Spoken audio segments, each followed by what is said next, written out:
Hello SJC, thank you for joining us this morning. We have got a lot of stuff coming up in this service, so we hope that you're wide awake and ready to go. First we have our fun worship with Ezra, then Camilla's going to do a funny challenge for us. Then Lucy will be teaching us the story of how David showed mercy to Saul, and then Amy will finish us off with a nice prayer. But first, I have some exciting news to share with you. For the first time this week, we will be showing you how to make craft at home. Now, sadly, we aren't able to meet in the warehouse at the moment, but we really hope that you'll enjoy making this week's craft with us, which I have right here. It's a kindness chain, which I'll be showing you more of later in this service. Rachel Phillips and her son Sam have launched a new project called Finding 15 Minutes for Faith, and they'll be posting short video clips each week with ideas and resources that will help you and your family grow closer to God. So make sure to keep your eyes out on Instagram, and more details will be shown at the end of this week's service. Whew, that was a lot to get through. Thank you for listening. Now let's head over to Marika and Chris as they are kindly going to share with us their story on Remembrance Day. Over to you guys.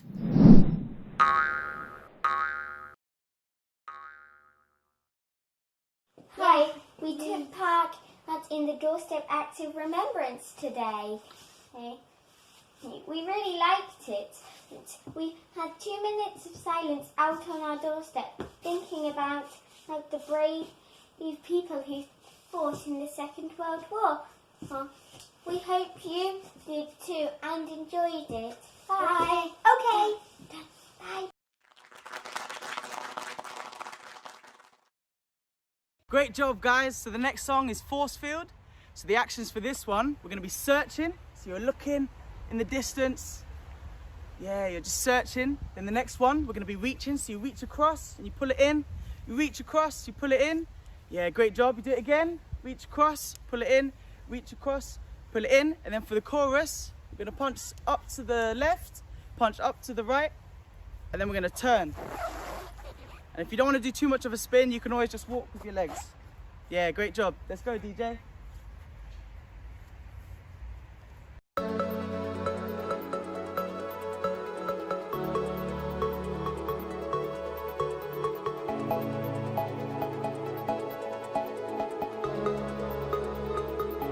I find myself searching. I'm searching for something. I'm out of my depths and I'm longing for wisdom. But I know when I call, there's somebody reaching, holding me so tight. I feel my heart beating. Oh, it's you, only you. Darkness will never defeat me, 'cause your love is a force field around me. Whoa, force, force,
Are you ready for this week's challenge? I hope you are, because we will do some juggling. Okay, I want you to get 3 balls. I don't have any balls, so I got satsumas. You can get some small oranges or small apples, would be great as well. So get 3 of them, okay? And let's start. We are going to start with 1 ball and we'll do just like throw and catch. Throw and catch with 1 hand. Okay, can you do that? Amazing! Throw, catch. Keep practicing. If it's really good, you can throw even higher. Can you try to throw it higher? Don't worry if you dropped it. Amazing. Really good. Great. Now we are going to throw our ball from 1 hand to another hand. We just start like this. Amazing. And now we can throw a bit higher. Yes, you're doing so well.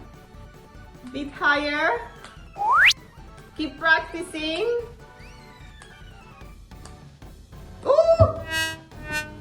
I dropped it. That's fine. Don't worry if you drop it. Amazing. Okay, do you think we are ready to add in another ball? We have 2 balls now, okay? We start the same, throw and catch with 1 hand. Throw and catch, very good. Okay, we can do it a bit higher. Bit higher. Really good. Easy peasy. Keep practicing. Woo! Amazing. Now, let's do proper juggling. We'll throw 1 ball, and while this ball is really high, we can pass the other one to the other hand. Okay, it will work like that. Throw it, pass it, catch it. Throw it, pass it, catch it. Can you do that? Throw it, catch it. Throw it, pass it, catch it. Amazing! We are juggling. Guys, it would be really good if you can send some videos or pictures of you juggling. I would really like to see that. Amazing. Maybe we can do even a bit higher. Higher. Whoa! Oh, dropped it. I don't know about you. I need some more practice. Okay, do you think we can add in a 3rd ball? Let's try. Let's try. 2 in 1 hand, 1 in this hand. Throw, pass it, catch it. Let's try it. Whoa! Whoa! I think I need some more practice with that. Amazing. I hope you managed to do that. But don't worry if throwing and catching is not your thing. You can always peel it off, your orange, and enjoy it. Bye! Hi everyone! Did you all enjoy Camilla's challenge? I'm sure you all did amazing. This week we're going to be learning about when David showed mercy to King Saul. First of all, we're going to read through the passage. The Ziphites went to Saul at Gibeah and said, "Is not David hiding on the hill of Hachilah, which faces Jeshimon?" So Saul went down to the desert of Ziph with his 3,000 select Israelite troops to search there for David. Saul made his camp beside the road on the hill of Hachilah, facing Jeshimon, but David stayed in the wilderness. When he saw that Saul had followed him there, he sent out scouts and learned that Saul had definitely arrived. Then David set out and went to the place where Saul had camped. He saw where Saul and Abner, son of Ner, the commander of the army, had laid down. Saul was lying inside the camp with the army encamped around him. David then asked Ahimelech the Hittite and Ashaba, son of Zeruiah, Joab's brother, "Who will go down to the camp with me to Saul?" "I'll go with you," said Abishai. So David and Abishai went to the army by night, and there was Saul lying asleep inside the camp with a spear stuck in the ground near his head. Abner and the soldiers were lying around him. Abishai said to David, "Today God has delivered your enemy into your hands. Now let me pin him to the ground with one thrust of the spear. I won't strike him twice." But David said to Abishai, "Don't destroy him. Who can lay a hand on the Lord's anointed and be guiltless? As surely as the Lord lives," he said, "the Lord himself will strike him, or his time will come and he will die, or he will go into a battle and perish. But the Lord forbid that I should lay a hand on the Lord's anointed.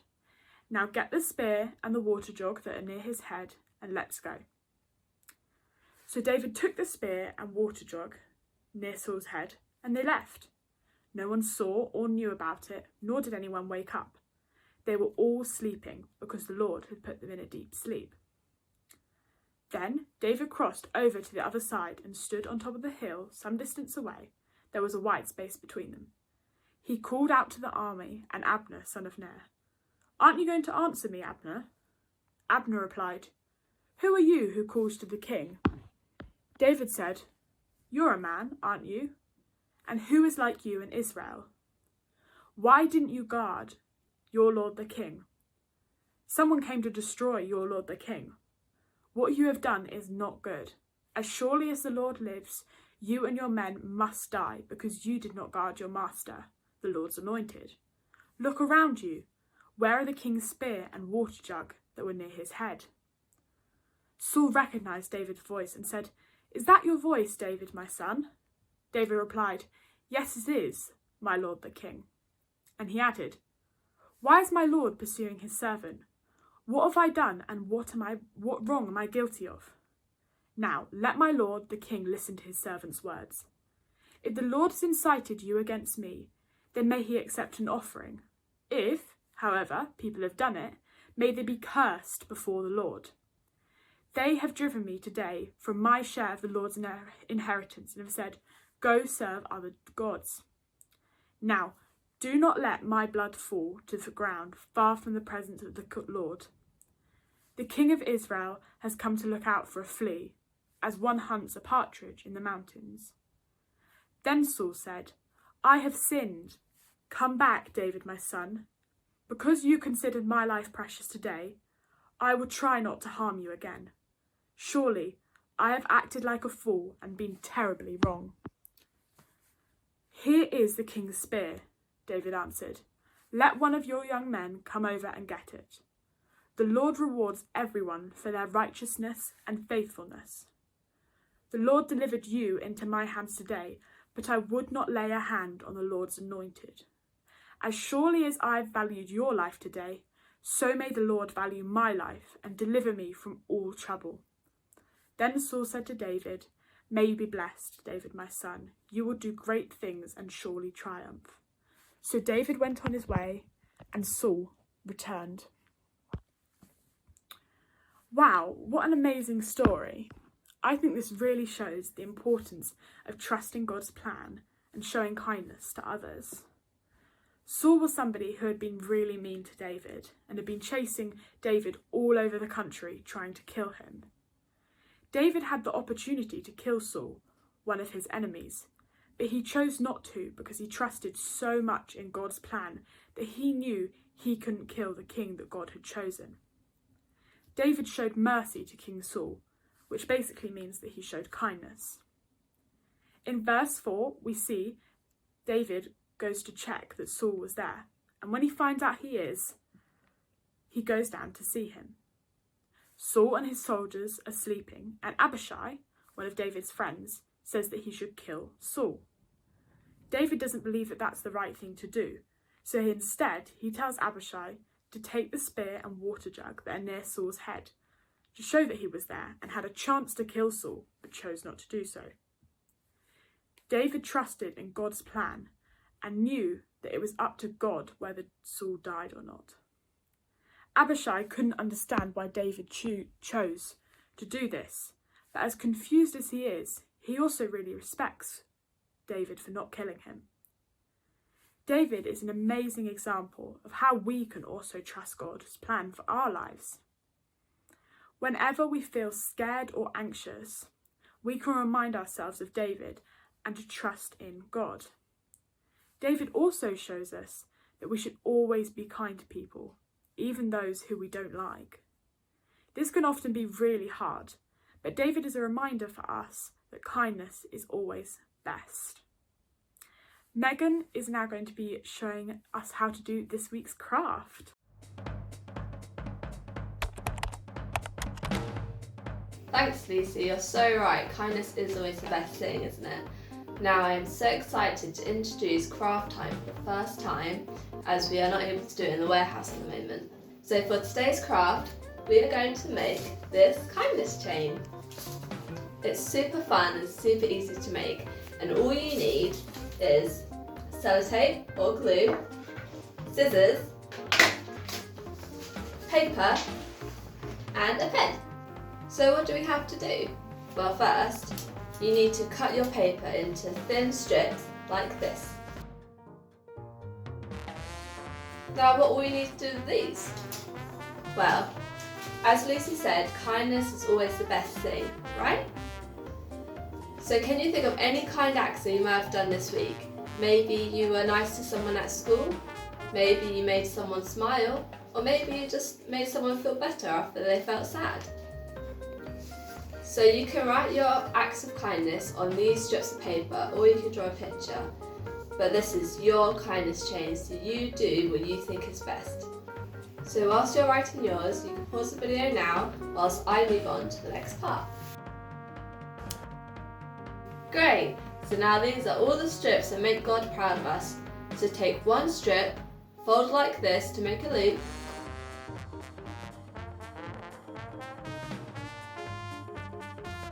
then we will take some glue or sellotape to hold it in place. There's your first loop. Now we take the next one and feed it through like this, then make another loop. This is looking so good, so keep doing this until you have used up all your kindness strips. And there you have it, your kindness chain. Each link on here represents your kindness, and God loves us when we show kindness to other people, just like David did when he was showing kindness to Saul. And you can add even more links to your chain. How long do you think your chain will be by the time it's Christmas? We hope you enjoyed this first craft time at home, and we would love to see what you made. Just send Camilla your photos and we'll share them on next week's service. Well done everyone, I'm sure they all look amazing. Amy will now be praying for us. Oh Megan, that craft was so good. I cannot wait to see what you guys have been making at home. Be sure to send us your pictures and videos because we would love to see. Let's take a moment now just to pray about what we have learned this service. Dear God, thank you that you are a God of compassion and understanding. Help us to be kind each day in order to bring more kindness to your world. I pray that you encourage us to be bold with our actions. The simplest acts can be more powerful than we think. May we see and feel our relationship with you grow more and more every day, just as Megan's paper chain represented. I pray that you help us make the right decisions, just as you did with David and Saul. Amen.